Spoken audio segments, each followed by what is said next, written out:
A ver, chicos.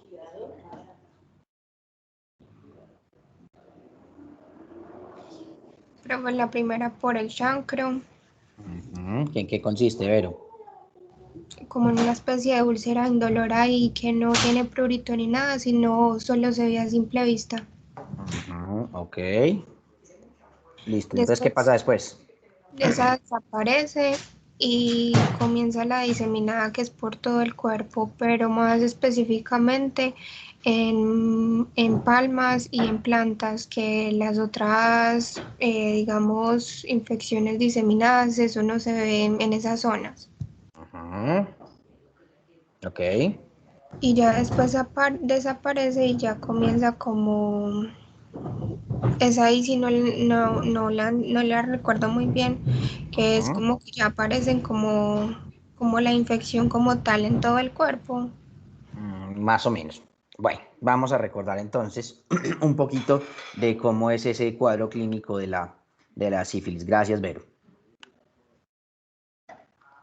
Ok, entonces la sífilis primaria, ¿cierto? Como ya la habíamos mencionado, va a corresponder al chancro sifilítico, ¿cierto?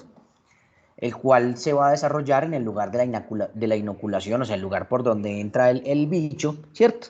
Y más o menos entre 10 días hasta incluso 3 meses después de la prima infección va a aparecer una pápula, ¿cierto? Una lesión sobrelevantada que después se va a terminar convirtiendo en una úlcera, ¿sí?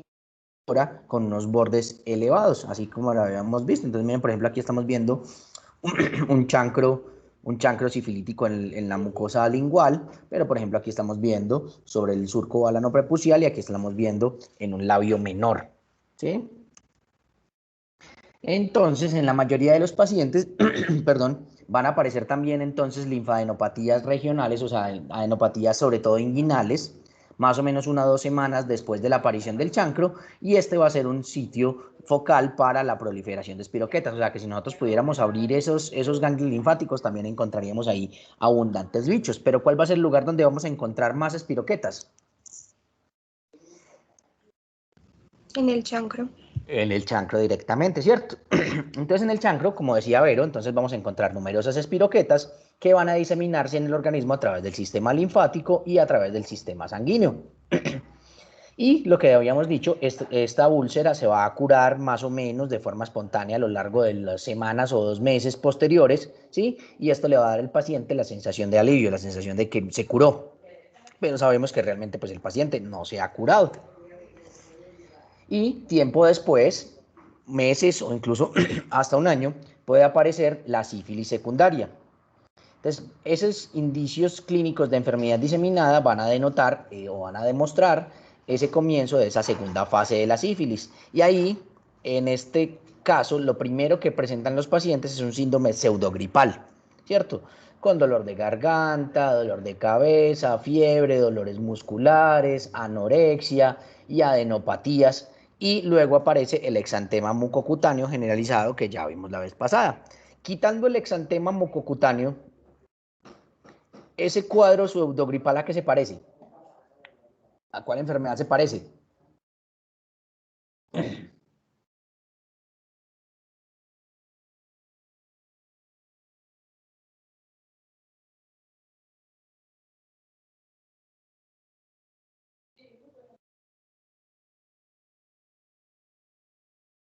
Profe, quitando el exantema. ¿A qué se parece eso? Profe, a COVID.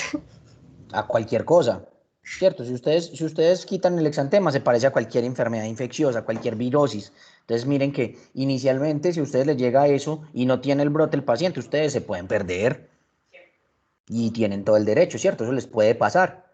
Pero ya, si ustedes ven ese cuadro clínico y ven el brote, ya sí tienen que empezar a sospechar que puede ser entre ellas una sífilis, ¿cierto? Y sobre todo si es un brote que compromete palmas y plantas.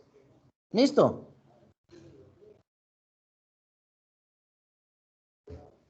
¿Vamos claros hasta ahí? Y miren acá, entonces estamos viendo ese brote que definitivamente me cubre, me compromete palmas y plantas, ¿cierto?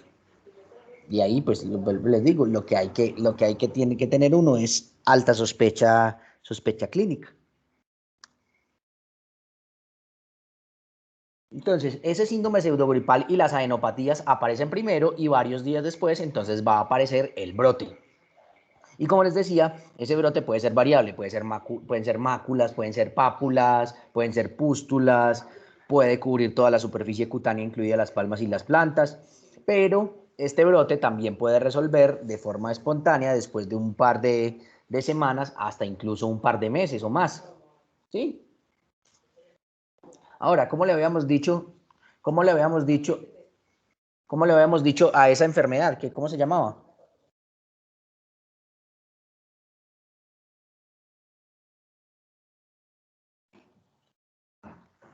¿Cómo le habíamos dicho al brote de la sífilis?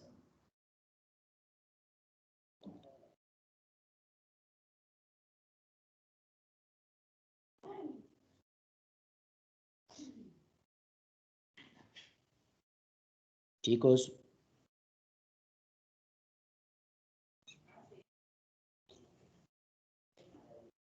No, pero yo ahí no me acuerdo cómo era. la gran simuladora, ¿cierto?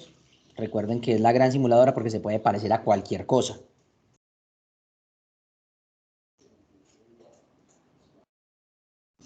¿Listo?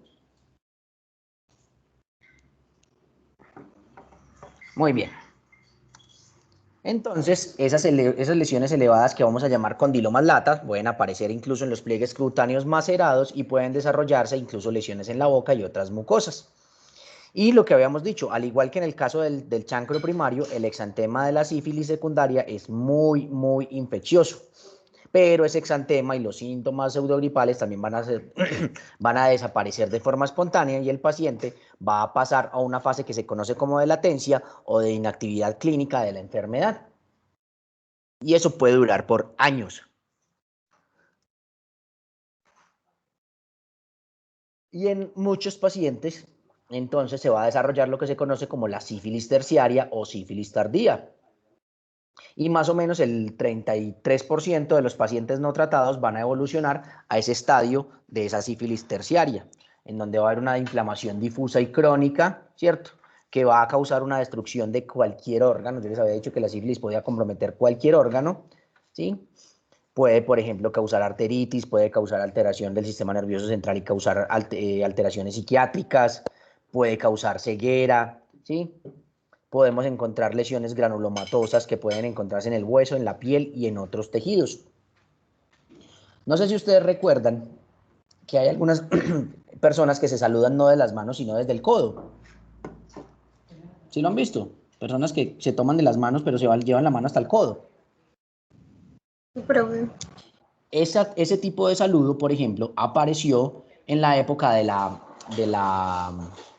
la peste bubónica, ¿cierto? Que fue la epidemia por sífilis. Y eso lo que hacían cuando se saludaban desde el codo era buscar gomas sifilíticas en el codo, justamente. Ahí se hacían adenopatías y entonces buscaban signos de sífilis. Por eso apareció ese saludo. Pero ustedes, por ejemplo, hola, esa no fue la peste negra. también fue con la peste, también apareció con la sífilis, la peste gomosa. O que apareció con la sífilis. Pues también apareció, o sea, también aparecían bubones, como fueran muy contemporáneos, entonces también en ese tiempo estaba alborotada la sífilis. Listo ya. ¿Sí? Entonces veían que, por ejemplo, en esa época victoriana, esta gente se ponía unos cuellos todos grandes, todos rimbombantes. Unos cuellos como todos floridos. Esos collares estaban diseñados para tapar las gomas, ¿cierto? Las gomas en el cuello de los pacientes con sífilis. Entonces miren cómo cambió hasta la vestimenta. O por ejemplo, ustedes ven que se ponían esas pelucas blancas, grandotas, que entonces las mantenían llenas de piojos. Sí. Esas pelucas se las ponían para tapar los pelones y las lesiones y las lesiones sifilíticas en la piel con esas pelucas. O sea, miren que como la sífilis ha sido una enfermedad que cambió hasta el contexto social. Y mucha gente pues se complicaba de sífilis y se moría. ¿Sí? Obviamente esto cambió en los 40 cuando apareció la penicilina. Pero mientras tanto, todo esto hacía parte de la historia natural de la enfermedad. ¿Listo? Y como habíamos dicho en la clase pasada, la nomenclatura de la sífilis tardía va a reflejar el órgano o los órganos que están especialmente afectados. Entonces, cuando hablamos de neurosífilis, de sífilis cardiovascular, de tabes dorsal, etc. Y se ha descrito, después de la aparición de la pandemia del SIDA, un incremento de la incidencia de la neurosífilis a pesar del tratamiento adecuado, ¿cierto? Porque los pacientes con SIDA, la neurosífilis tiene una progresión mucho más rápida. Entonces ha habido un aumento de la incidencia de la sífilis cerebral. Y aquí estamos viendo pacientes con diferentes secuelas de sífilis terciaria. Y aquí estamos viendo un paciente con dientes de Hutchinson. Entonces, van a buscar cuáles son los signos semiológicos de un recién nacido con sífilis congénita. Hay varios. Listo, búsquenlos. Eso es susceptible de ser preguntado. Signos clínicos y semiológicos de un paciente con sífilis, de un niño recién nacido con sífilis congénita. ¿Listo? Listo, profe. Muy bien. Vean aquí, parece Michael Jackson. Vean pues todas esas complicaciones severas. Aquí vemos una ceguera por sífilis, tiene una catarata. ¿Sí? Entonces esas Hola. Esa que estaba en la anterior imagen, que creo que es una mujer. La Esto imagen de sí. la derecha. Eso, o sea, o sea, ¿cuál sífilis puede ser esa? Pues está la sífilis cardíaca, bueno, ¿cuál puede ser esa? Es una mucocutánea. Listo, bro. Listo.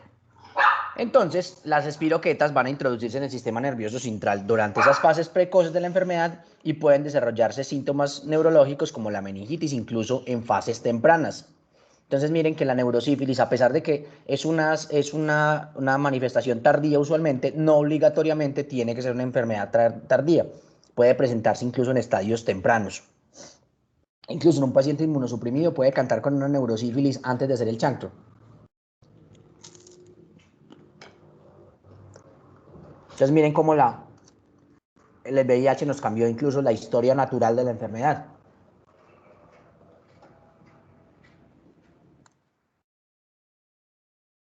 Y la sífilis congénita, que ya sabemos que es el traspaso de la espiroqueta a través de la placenta en una madre gestante, ¿cierto? No confundir sífilis gestacional con sífilis congénita. Sífilis gestacional es una madre infectada de sífilis. Sífilis congénita es el producto el que se infecta. ¿Queda claro eso? ¿Esa diferencia? Sí, profe. Ok. Entonces esas infecciones intrauterinas pueden producir una enfermedad fetal grave que va a originar infecciones latentes y malformaciones multiorgánicas o incluso la muerte fetal. La mayoría de los niños infectados nacen sin indicios clínicos, pero puede producir una rinitis que luego va a acompañarse de un exantema maculopapular generalizado y descamación severa, luego lo van a ver. Pueden haber malformaciones dentales y óseas, ceguera, sordera, ¿cierto? Y la sífilis cardiovascular son frecuentes en niños no tratados que sobreviven a esa presentación inicial, pero van a buscar más. ¿Listo? Aquí estamos viendo entonces el treponema en una tinción en la que le hicieron pues le pusieron anticuerpos fluorescentes directos contra el bicho. Entonces aquí así se ven en inmunofluorescencia. En cuanto al diagnóstico de laboratorio, el cultivo no nos sirve para nada, no se debe utilizar porque es muy difícil que crezca, ¿sí?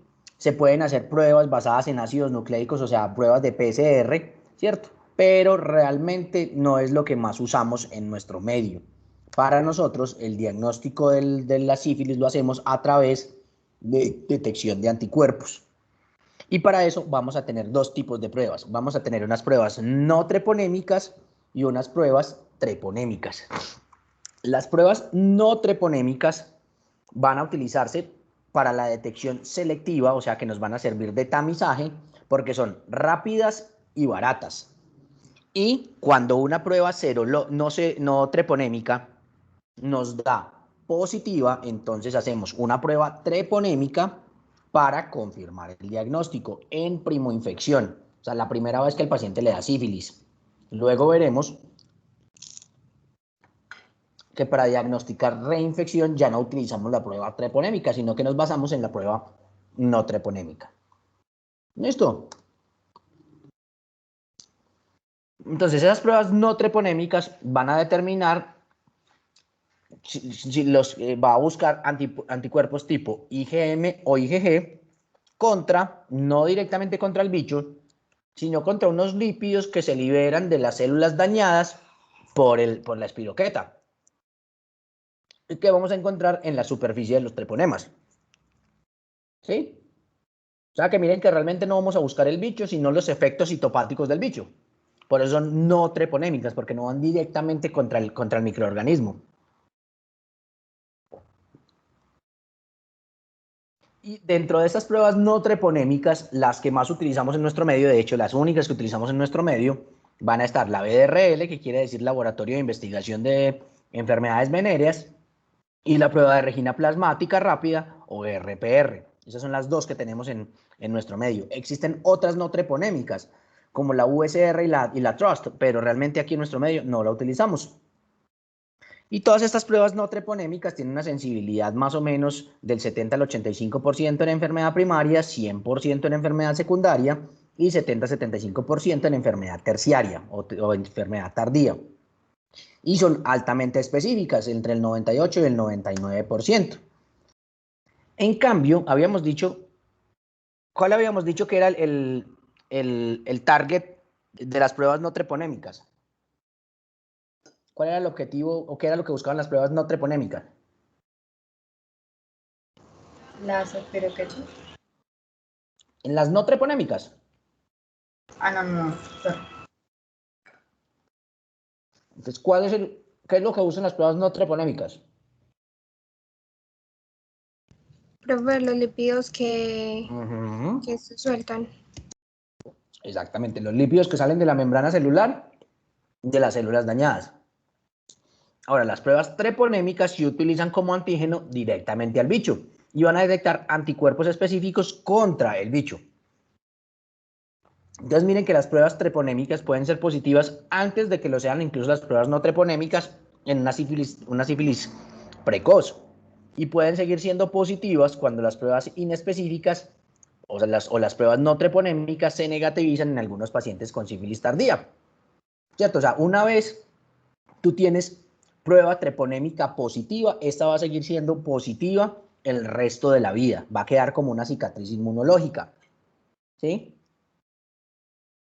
Entonces, para el seguimiento de los pacientes con sífilis, para uno saber si el paciente se reinfectó o si el paciente sí está haciendo, si se curó, entonces el seguimiento lo hacemos con pruebas no treponémicas, porque debe haber una disminución en la cantidad de títulos de anticuerpos que tiene el paciente. Luego vamos a ver bien eso. Entonces, si ustedes, por ejemplo, les llega un paciente con un chancro y ustedes quieren saber si es una sífilis, ¿qué prueba le van a pedir?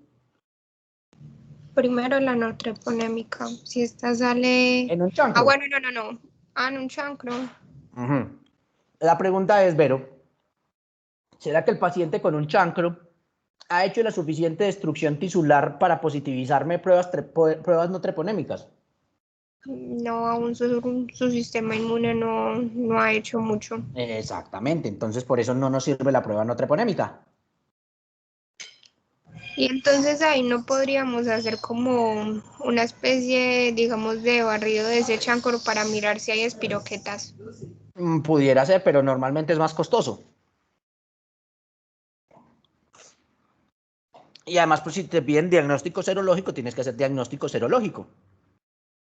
Eso depende de la pregunta que te hagan. Ahora, en una sífilis secundaria me sirve mandar un BRL. Si yo veo un paciente con un brote generalizado que compromete palmas y plantas, le voy a tirar un BRL como prueba inicial.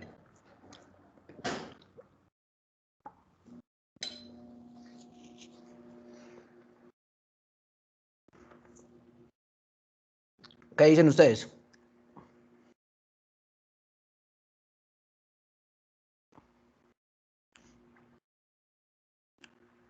A ver, ¿qué dicen ustedes?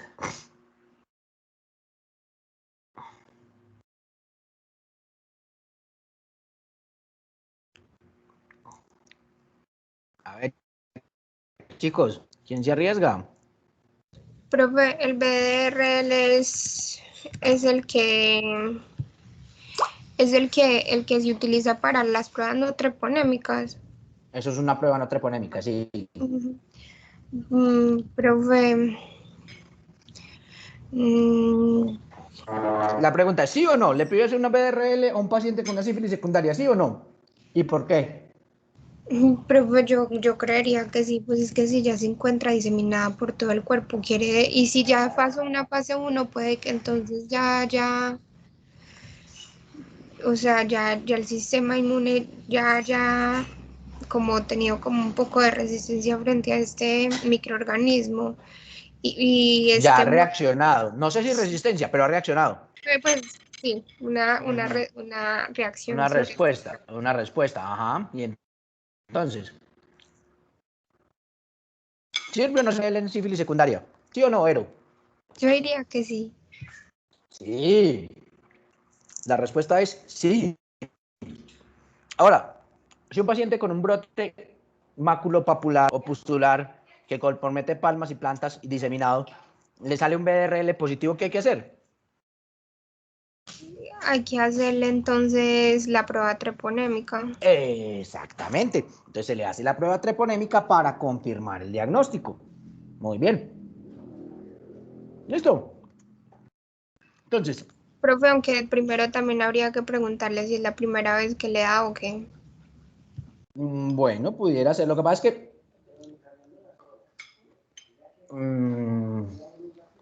me pusiste a dudar. Pero sí, habría que preguntarle si ya ha tenido. ¿Cierto? Si ya ha tenido Que diagnóstico de si ya le sífilis. dio y yo le hago la no treponémica, ve la treponémica, pues no hacemos Ajá. nada. Tienes razón. Efectivamente, tienes razón. Tienes razón. Pero si uno ve esos signos y síntomas, no puede hacer la troponémica desde el inicio. Mm,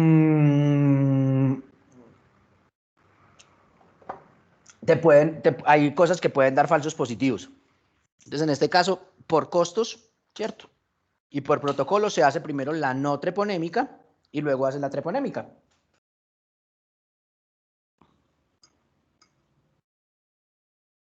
¿Listo? Ahí sería, profe, como la del VH, que por costos por último se hace la Western Blot. No. Exactamente, exactamente. Básicamente. Listo, entonces en nuestro medio la prueba treponémica que más utilizamos es la FTA, la prueba de absorción de anticuerpos fluorescentes, ¿sí? Y entonces aquí lo que vamos a utilizar como antígeno es células directamente del treponema inmovilizadas en un portaobjetos, ¿cierto? Esto es una prueba de inmunofluorescencia y es la que nos da la confirmación. ¿Listo? Entonces, dado que pueden haber reacciones positivas con las pruebas no treponémicas, pueden aparecer hacia el final de la primera fase de la enfermedad. Entonces, lo que decíamos, los hallazgos serológicos pueden ser negativos en muchos pacientes con chancro. O sea, que miren que la positividad en el BRL aparece ya casi que al final de la primera etapa. Pero esos resultados serológicos son positivos en los 3 primeros meses en todos los pacientes y van a permanecer positivos en los pacientes con sífilis secundaria no tratada. O sea, de ahí para arriba siempre vamos a encontrar títulos de anticuerpos positivos en esos pacientes. Y de hecho, entonces, esos títulos de anticuerpos nos van a servir como marcador, ¿cierto?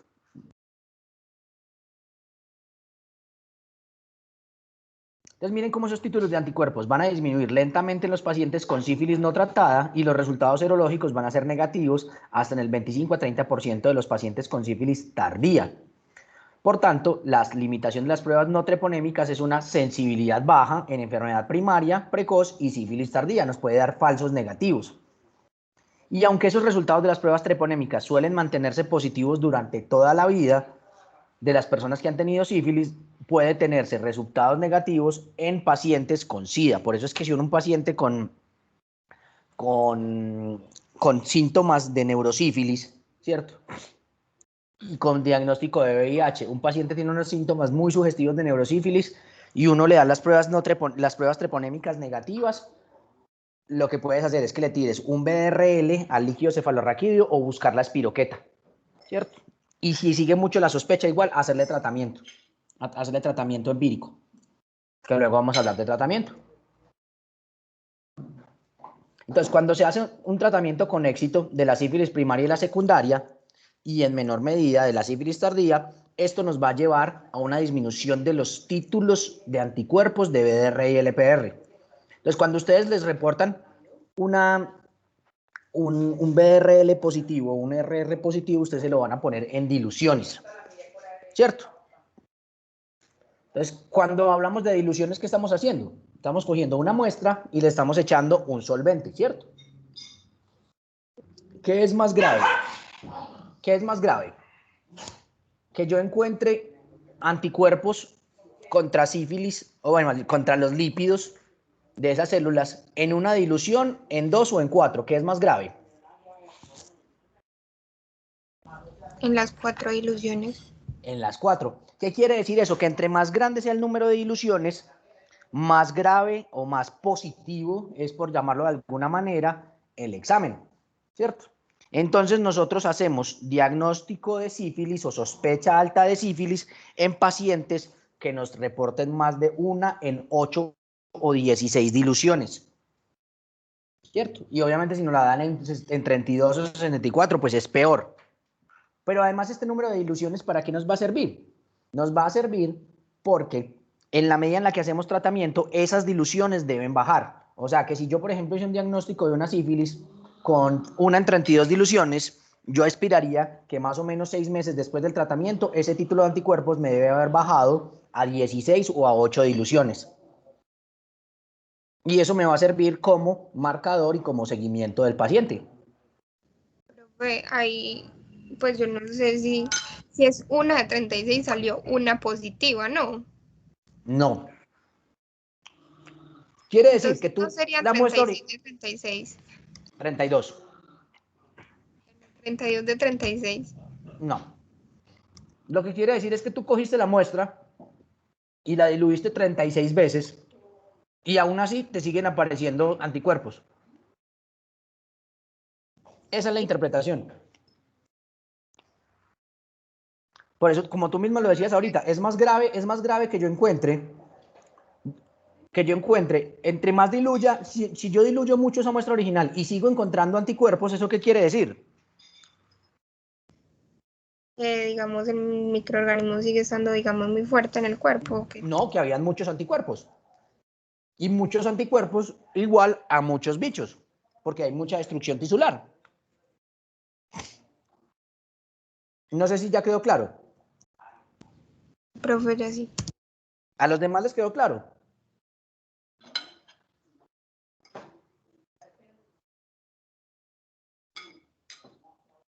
Sí, profe. Listo, muy bien. Entonces, como les dije, esas pruebas no treponémicas las utilizamos para seguimiento del tratamiento, para evaluar efectividad del tratamiento y seguimiento de los pacientes. Lo que no pasa con los anticuerpos de las pruebas treponémicas. Los anticuerpos de las pruebas treponémicas no van a disminuir con el tiempo, se permanecen más o menos igual. Entonces, por eso, si un paciente me hace una reinfección, ¿cuál prueba le mandaríamos? ¿Treponémica o no treponémica? Ponémica. ¿Cómo? La no treponémica. ¿Por qué, Verónica? Porque es que como la treponémica es directamente sobre los anticuerpos del microorganismo, aunque ya se los haya quitado, los anticuerpos van a perdurar por la memoria que hay en nuestro cuerpo, la memoria humoral. Mientras que como la no treponémica es con los lípidos, digamos, al no presentar ya infección o al irse, digamos, acabando un poco esa infección, pues los lípidos van a ir desapareciendo, por lo tal van a cambiar, digamos, los resultados. Entonces los títulos de anticuerpo deben bajar, pero si esos títulos de anticuerpo por alguna razón me vuelven a subir, ¿qué hay que sospechar? Una reinfección. Exactamente, una reinfección o un fallo en el tratamiento. ¿Listo? Entonces miren que desafortunadamente, y esto es un problema con estas pruebas, pueden haber situaciones clínicas que me pueden generar falsos positivos en las dos pruebas, en las pruebas treponémicas y no treponémicas, sobre todo en las no treponémicas. Entonces miren aquí están viendo, esto lo van a mirar ustedes después, algunas enfermedades que me pueden causar alteración o falsos positivos en las pruebas treponémicas y no treponémicas. Luego las van a revisar. ¿Listo? Entonces, ese diagnóstico de la neurosífilis y de la sífilis congénita puede resultar a veces problemático. El diagnóstico de neurosífilis básicamente se va a basar en sintomatología y en hallazgos de laboratorio. Que uno le haga una punción lumbar a un paciente y a ese líquido cefalorraquídeo salga un BDRL positivo en cualquier dilución, casi que le hace uno el diagnóstico de la neurosífilis. Pero ojo, una BDRL positiva me confirma el diagnóstico, pero una prueba negativa no obligatoriamente me lo excluye. ¿Sí? Entonces, igual, aquí la clínica va a tener una alta importancia.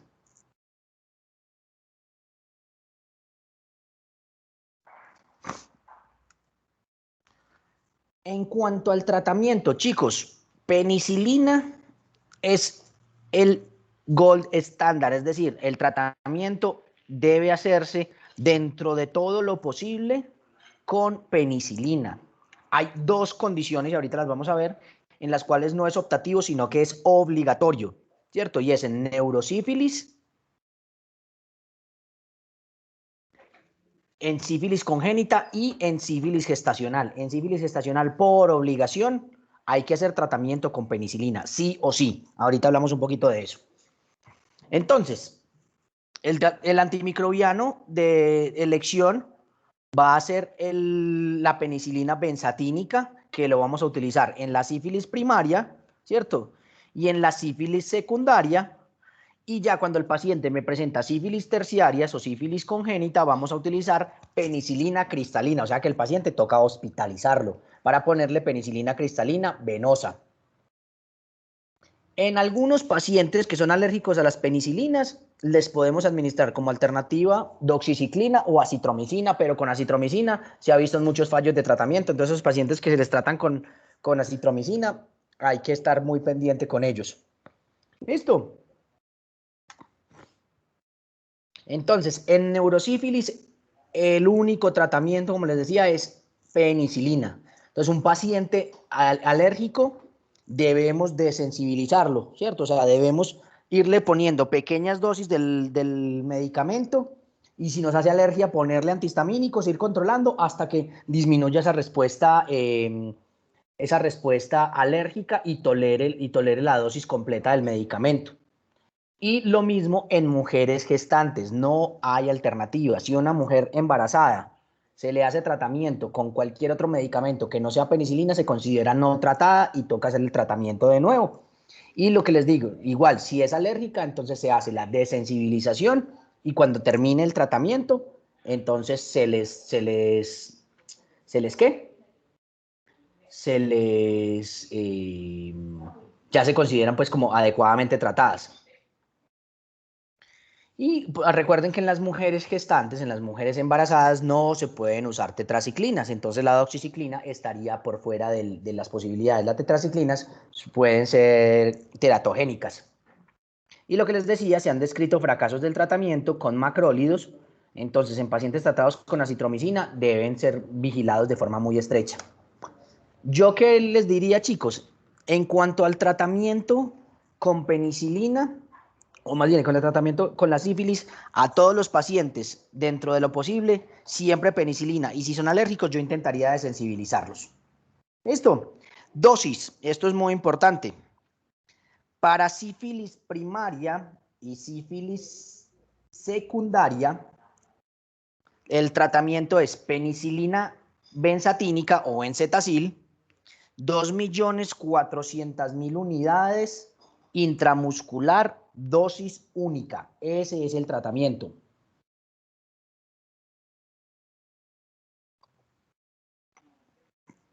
Para sífilis latente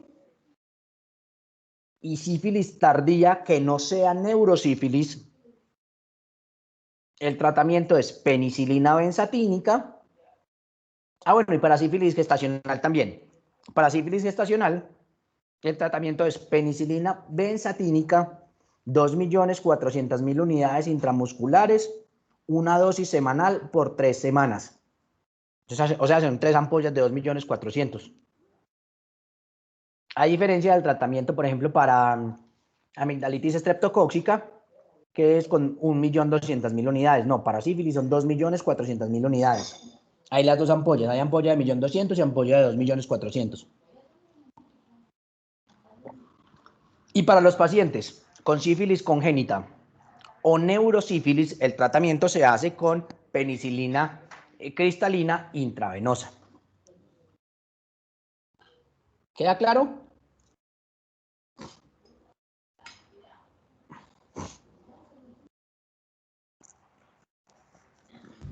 Sí, profe. ¿Los demás les queda claro? Entonces, sífilis primaria y secundaria, tratamiento. Ay, profe, pues sí quedó claro, pero yo estaba esperando otra vez la clase para anotar esos valores. Sífilis primaria y Pues, secundaria. los valores no, pero Dosis.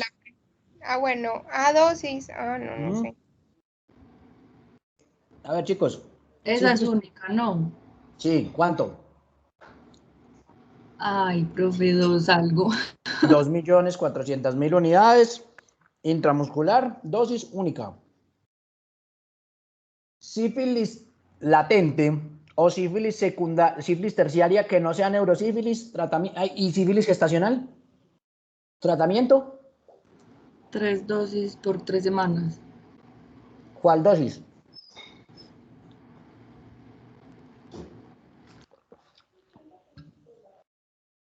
¿Y qué medicamento?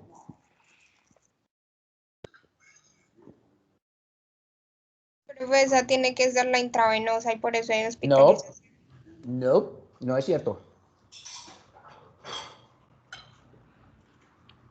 Entonces son penicilina benzatínica, o sea, benzetacil, 2.400.000 unidades, una ampolla intramuscular cada semana por 3 semanas. Esa es para sífilis latente, sífilis tardía que no sea neurosífilis y sífilis gestacional. Y para neurosífilis y sífilis congénita, manejo.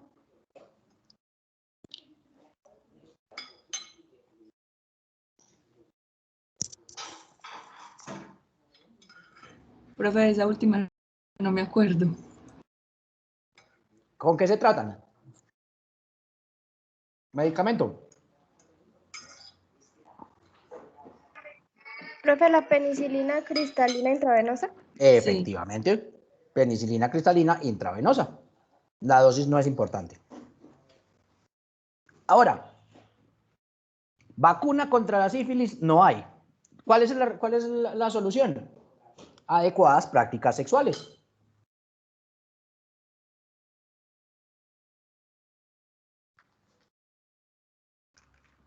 Listo. Y obviamente el uso del preservativo, no compartir agujas, ¿sí? Todas esas cosas. ¿Preguntas hasta acá, chicos?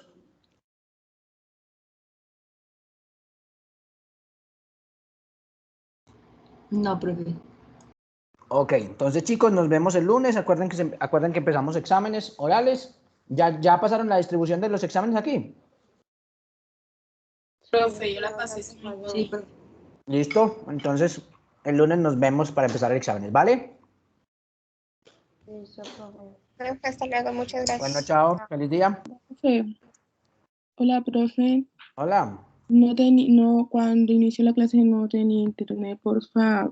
Janier, Sí, señor. ya te anoté, no te preocupes. Profe, yo también le escribí.